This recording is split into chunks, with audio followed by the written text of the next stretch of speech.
السلام علیکم پیارے دوستوں۔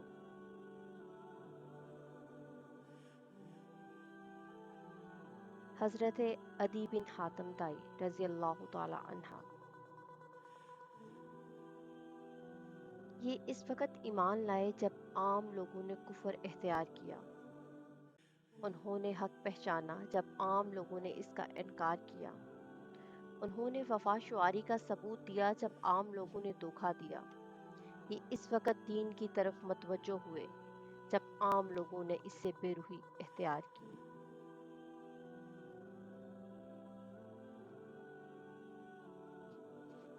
عرصہ دراز تک بڑی نفرت، حقارت، بے روحی و بے اعتنائی میں مبتلا رہنے کے بعد بالآخر 9 ہجری میں عرب کا ایک بادشاہ اسلام سے متاثر ہوا۔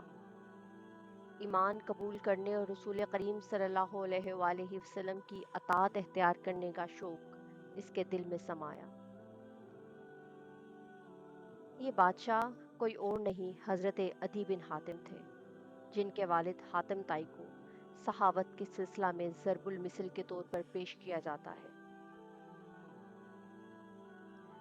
قبیلہ تئی نے حاتم طائی کی وفات کے بعد سلطنت کی ذمہ داری ان کے بیٹے جناب عدی رضی اللہ تعالی عنہ کو سونپ دی، اور پورے قبیلہ نے اپنی آمدن کا چوتھائی حصہ ان کے لیے محسوس کر دیا اور ان کے حکمران بننے پر خوشی کا اظہار کیا۔ جب رسول کریم صلی اللہ علیہ وآلہ وسلم نے اعلانیہ طور پر اسلام کی دعوت پیش کی اور عرب جوک در جوک حلقہ بغوش اسلام ہونے لگے، یہ صورتحال دیکھ کر جناب عدی نے خطرہ محسوس کیا کہ اگر عام لوگ اسی طرح آپ صلی اللہ علیہ وآلہ وسلم کی دعوت سے متاثر ہوتے رہے تو بالآخر ہماری سلطنت بھی جاتی رہے گی۔ تو انہوں نے اسلام کی اشاعت کو روکنے کے لیے ہر حربہ استعمال کیا اور آپ صلی اللہ علیہ وآلہ وسلم سے بغض و عناد کی انتہا کر دی۔ آپ سے عداوت کا یہ سلسلہ 20 سال تک جاری رہا۔ بالآخر اللہ سبحانہ و تعالیٰ نے اپنے فضل و کرم سے اسلام قبول کرنے اور ہدایت کی راہ اختیار کرنے کے لیے انہیں انشراح صدر کی عظیم نعمت سے نواز دیا۔ جناب عدی رضی اللہ تعالی عنہ کے اسلام قبول کرنے کی ناقابل فراموش داستان۔ جناب عدی فرماتے ہیں کہ جب میں نے رسول کریم صلی اللہ علیہ وآلہ وسلم کے متعلق سنا تو میرے دل میں اس قدر نفرت پیدا ہو گئی کہ شاید ہی کسی عرب باشندے کے دل میں اس جیسی نفرت پیدا ہوئی ہو۔ میں اپنے علاقے اور قوم کا ایک باوقار اور معزز فرد تھا اور عقیدتاً نصرانی تھا، اور دوسرے عرب بادشاہوں کی طرح میں بھی اپنی رعایا سے ان کے مال کا چوتھائی حصہ وصول کرتا۔ پہلے مرحلہ پر تو میں نے نفرت اور حقارت کی بنا پر کوئی پرواہ نہ کی، لیکن جب رسول کریم صلی اللہ علیہ وآلہ وسلم کی شان و شوکت میں اضافہ ہوا اور آپ کے لشکر کو سرزمین عرب میں 400 فتوحات حاصل ہونے لگی تو پھر میں نے اپنے دل میں خطرہ محسوس کیا اور اونٹ چڑھانے والے اپنے غلام سے کہا، آج کے بعد چاقو چبند اور طاقتور اونٹنیاں ہر دم میرے لیے تیار رکھو اور ایسی سدائی ہوئی ہوں کہ سفر میں کوئی تکلیف محسوس نہ ہو۔ ایک دن صبح سویرے میرا یہی غلام دوڑتا ہوا میرے پاس آیا اور کہنے لگا، میرے آقا، اگر لشکر اسلام آپ کے علاقہ پر یلغار کر دے تو آپ کیا کریں گے؟ میں نے گھبراہٹ میں اس سے دریافت کیا کہ کیا بات ہے؟ اس نے کہا، میں نے آج گھروں میں جھنڈے لہراتے دیکھے ہیں، مجھے پتا چلا ہے کہ آج لشکر اسلام نے ہمارے علاقہ پر یلغار کر دی ہے اور متعدد گھروں پر قبضہ کر لیا ہے۔ عدی فرماتے ہیں، میں اپنی گرفتاری کا خطرہ محسوس کرتے ہوئے میں نے غلام سے کہا، جلدی سے وہ اونٹنیاں میرے پاس لاؤ جن کے تیار رکھنے کا حکم میں نے تمہیں دیا تھا۔ اسی وقت وہ اونٹنیاں میرے پاس لائی گئیں اور میں اپنے اہل خانہ کو ان پر سوار کر کے ملک شام کی طرف روانہ ہو گیا تاکہ میں اپنے ہم مذہب نصرانیت کے علمبردار لوگوں کے پاس سکونیت اختیار کر سکوں۔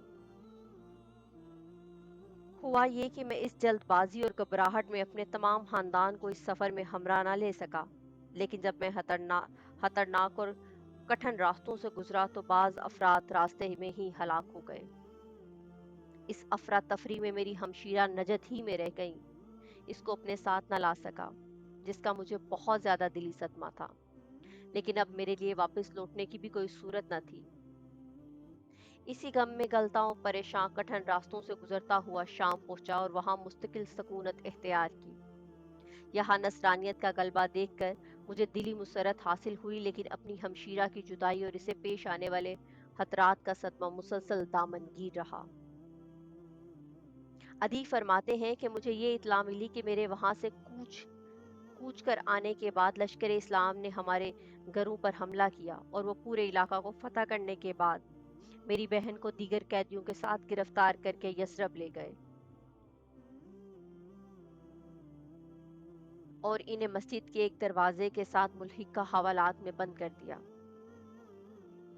مجھے یہ اطلاع ملی کہ نبی کریم صلی اللہ علیہ وآلہ وسلم ایک روز حوالات کے پاس سے گزرے تو میری بہن پکار اٹھی، یا رسول اللہ صلی اللہ علیہ وآلہ وسلم، میرا باپ فوت ہو چکا ہے اور میرا نگراں آنکھوں سے اوجھل ہے، مجھ بیچاری پر احسان کیجئے، اللہ آپ پر احسان کرے گا۔ آپ نے دریافت فرمایا، تیرا نگراں کون ہے؟ اس نے بتایا، میرا بھائی عدی بن حاتم طائی۔ آپ صلی اللہ علیہ وآلہ وسلم نے فرمایا، وہ جو اللہ اور اس کے رسول سے راہ فرار اختیار کر چکا ہے، اور پھر آپ صلی اللہ علیہ وآلہ وسلم چل دیے اور میری بہن کو اسی حالت میں رہنے دیا۔ جب دوسرا دن ہوا تو میری بہن نے چھٹکارے کے لیے دوبارہ اپنی معروضات پیش کی تو آپ نے اسے حسب سابق جواب دیا۔ جب تیسرے دن آپ کا وہاں سے گزر ہوا تو میری بہن مایوسی کی وجہ سے خاموش تھی، تو پیچھے سے ایک شخص نے اشارہ کیا کہ آج رحمت دو عالم صلی اللہ علیہ وآلہ وسلم کی خدمت اقدس میں اپنی معروضات پیش کرو، تو بہن کو حوصلہ ہوا اور اٹھ کر یہ عرض پیش کی، یا رسول اللہ صلی اللہ علیہ وآلہ وسلم، والد فوت ہو چکا ہے اور نگراں آنکھوں سے اوجھل ہے، مجھ پر احسان کریں، اللہ آپ پر احسان کرے گا۔ آپ صلی اللہ علیہ وآلہ وسلم نے فرمایا، آج سے تو آزاد ہے۔ تو اس نے عرض کی، میں سرزمین شام میں مقیم اپنے خاندان کے پاس جانا چاہتی ہوں۔ آپ صلی اللہ علیہ وآلہ وسلم نے فرمایا، جلد بازی سے کام نہ لو جب تک تجھے اپنی قوم کا کوئی ایسا قابل اعتماد شخص نہ ملے جو تجھے ملک شام پہنچانے کی ذمہ داری قبول کرے۔ اس وقت تک یہ سفر اختیار نہ کرنا، اور جب کوئی ایسا شخص مل جائے تو مجھے بتانا۔ اس کے بعد رسول کریم صلی اللہ علیہ وآلہ وسلم تشریف لے گئے تو بہن نے اس شخص کے متعلق دریافت کیا جس نے آج اسے بات کرنے کا حوصلہ دلایا تھا، تو اسے بتایا گیا یہ علی رضی اللہ تعالی عنہ تھے۔ پھر وہ کچھ عرصہ وہیں مقیم رہیں۔ چند دنوں کے بعد مدینہ منورہ میں ایک قافلہ آیا جس میں ایک مسافر ہمارے قبیلہ کا بھی تھا۔ اسے دیکھ کر میری بہن بہت خوش ہوئی۔ اسی وقت رحمت دو عالم کی خدمت میں حاضر ہو کر عرض کی، یا رسول اللہ، آج مدینہ میں ایک قافلہ آیا ہے جس میں ہمارے قبیلے کا ایک با اعتماد شخص ہے، وہ مجھے باحفاظت ملک شام میں اپنے خاندان تک پہنچا دے گا، از راہ کرم مجھے اجازت دیجیے۔ تو آپ صلی اللہ علیہ وآلہ وسلم نے اسے لباس، اونٹنی اور زاد راہ دے کر اس قافلہ کے ساتھ روانہ کر دیا۔ جناب علی رضی اللہ تعالیٰ عنہ فرماتے ہیں کہ اس کے بعد ہمیں وقتاً فوقتاً ہمیشہ کے لیے مختلف خبریں پہنچتی رہیں اور ہم شدت سے اس کی آمد کا انتظار کرنے لگے، لیکن ہمیں رسول کریم صلی اللہ علیہ وآلہ وسلم کی جانب سے ہمشیرہ کے ساتھ حسن سلوک کی جو خبریں پہنچ رہی تھیں، دل انہیں تسلیم نہیں کرتا تھا، کیونکہ مجھے اس بات کا احساس تھا کہ میں نے اپنے دور حکومت میں آپ صلی اللہ علیہ وآلہ وسلم کے ساتھ کوئی اچھا برتاؤ نہیں کیا۔ باخدا ایک روز میں اپنے اہل خانہ میں بیٹھا، کیا دیکھتا ہوں کہ ایک عورت اونٹنی پر بیٹھی آہستہ آہستہ ہماری طرف آ رہی ہے۔ میں پکار اٹھا، یہ تو حاتم کی بیٹی معلوم ہوتی ہے، اور حقیقت میں بھی وہی تھی۔ جب وہ ہمارے پاس پہنچی تو غصے سے مجھ پر برس پڑی اور مجھے لاپرواہ، ظالم اور بے وفا قرار دیتے ہوئے کہنے لگی، کیا تجھے شرم نہ آئی کہ اپنے بیوی اور بچوں کو تو ساتھ لے آیا اور اپنے باپ کی آبرو، اپنی عزت کو وہیں چھوڑ آیا؟ تیرے لیے ٹوٹ مرنے کا مقام ہے۔ میں نے کہا، بہن ناراض نہ ہو، اپنی زبان سے خیر کے کلمات نکالیں، بیٹھیں، کچھ آرام تو کریں، آپ تھکی ہوئی ہیں۔ میں مسلسل اسے نرم لہجے میں راضی کرنے کے لیے کوشاں رہا، بالآخر وہ راضی ہو گئی اور پھر اس نے اپنی پوری داستان مجھے سنائی۔ یہ واقعات بالکل اسی کے مطابق تھے جو مختلف ذرائع سے مجھے معلوم ہو چکے تھے۔ وہ بڑی دانشمند، زیرک اور محتاط عورت تھی۔ میں نے اس سے رسول کریم صلی اللہ علیہ وآلہ وسلم کے متعلق دریافت کیا آپ کے بارے میں اس کی رائے معلوم کی۔ اس نے کہا بھائی جان فوراً ان سے ملاقات کریں، اگر وہ نبی ہیں تو یقیناً ملاقات میں سبقت کرنے پر آپ کو درجہ ملے گا، اور اگر وہ بادشاہ ہیں تو ان کی بارگاہ میں آپ کو رسوا نہیں کیا جائے گا۔ جناب عدی رضی اللہ تعالیٰ عنہ فرماتے ہیں میں نے رخت سفر باندھا، رسول کریم صلی اللہ علیہ وآلہ وسلم سے ملاقات کے لیے بغیر کوئی ضمانت حاصل کیے مدینہ منورہ کی طرف چل پڑا۔ البتہ مجھے یہ بات معلوم ہو چکی تھی کہ نبی کریم صلی اللہ علیہ وآلہ وسلم کی دلی خواہش ہے میں کسی طرح آپ کے زیر اثر آ جاؤں۔ میں آپ کی خدمت اقدس میں حاضر ہوا۔ آپ اس وقت مسجد میں تشریف فرما تھے۔ میں نے سلام کیا، آپ نے ارشاد فرمایا تم کون ہو؟ میں نے عرض کی عدی بن حاتم۔ نبی کریم صلی اللہ علیہ وآلہ وسلم نے خوشی کا اظہار کیا، میرا ہاتھ پکڑا اور گھر کی طرف چل دیے۔ اس دوران میں نے ایک عجیب و غریب منظر دیکھا کہ ایک نجیف لاچار بڑھیا نے آپ صلی اللہ علیہ وآلہ وسلم کا راستہ روک لیا۔ اس کے ساتھ ایک چھوٹا سا بچہ بھی تھا۔ اس نے اپنی کوئی ضرورت آپ کی خدمت میں پیش کی جسے آپ نے اسی وقت پورا کر دیا۔ میں نے اپنے دل میں کہا باخدا یہ بادشاہ نہیں ہے۔ پھر آپ صلی اللہ علیہ وآلہ وسلم نے میرا ہاتھ پکڑا اور آگے چل دیے، یہاں تک گئے ہم گھر میں پہنچ گئے۔ پھر آپ صلی اللہ علیہ وآلہ وسلم نے ایک تکیہ مجھے دیا کہ اس پر بیٹھ جاؤ۔ میں شرمایا اور عرض کی کہ آپ ہی اس پر بیٹھے، لیکن آپ نے مجھے حکم دیا تجھی کو اس پر بیٹھنا ہوگا۔ میں آپ صلی اللہ علیہ وآلہ وسلم کا حکم مانتے ہوئے اس پر بیٹھ گیا اور خود نبی کریم زمین پر بیٹھ گئے، کیونکہ گھر میں اس کے علاوہ کوئی بھی اور چیز نہ تھی۔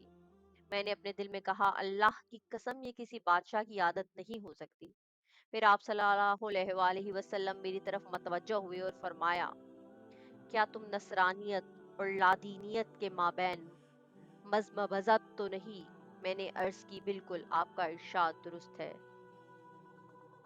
پھر آپ نے فرمایا کیا تم اپنی قوم کے مال و دولت میں سے چوتھائی حصہ نہیں لیتے جو کہ خود تیرے دین کی روشنی میں بھی تیرے لیے حلال نہیں؟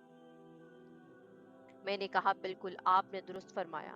مجھے اس بات کا یقین ہو گیا تھا کہ آپ اللہ کے سچے رسول ہیں۔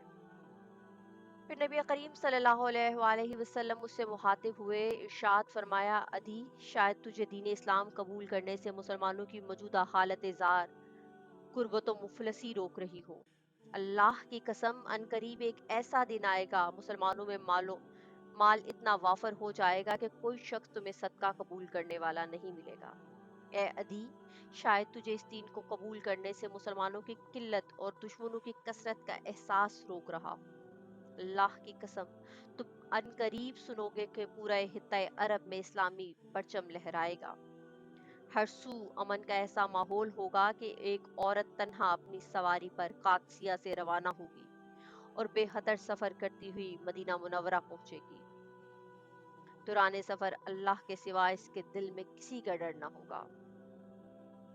اے عدی شاید تجھے اس دین کو قبول کرنے سے یہ احساس روک رہا ہو کہ آج حکومت و سلطنت میں غیر مسلموں کے قبضہ میں ہے۔ اللہ کی قسم تم عنقریب یہ خبر سنو گے کہ سرزمین بابل کے سفید محلات کو مسلمانوں نے فتح کر لیا اور کسریٰ بن ہرمز کے خزانوں کو اپنے قبضہ میں لے لیا۔ عدی فرماتے ہیں کہ میں نے تعجب سے دریافت کیا کیا کسریٰ بن ہرمز کے خزانوں پر مسلمانوں کا قبضہ؟ آپ صلی اللہ علیہ وآلہ وسلم نے فرمایا ہاں، مسلمان کسریٰ بن ہرمز کے خزانوں پر قبضہ کریں گے۔ جناب عدی فرماتے ہیں یہ باتیں سن کر میں بہت زیادہ متاثر ہوا اور کلمہ شہادت پڑھ کر دائرہ اسلام میں داخل ہو گیا۔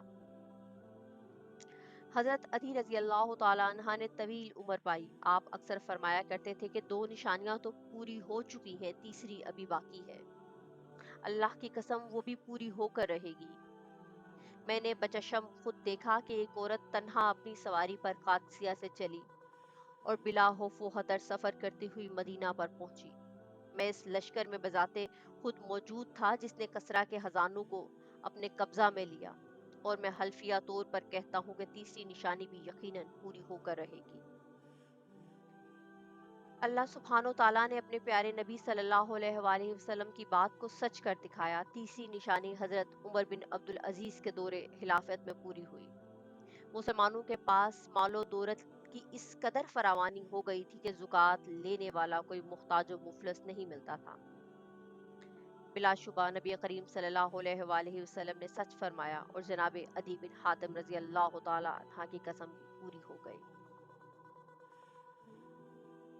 وما علینا الا البلاغ المبین۔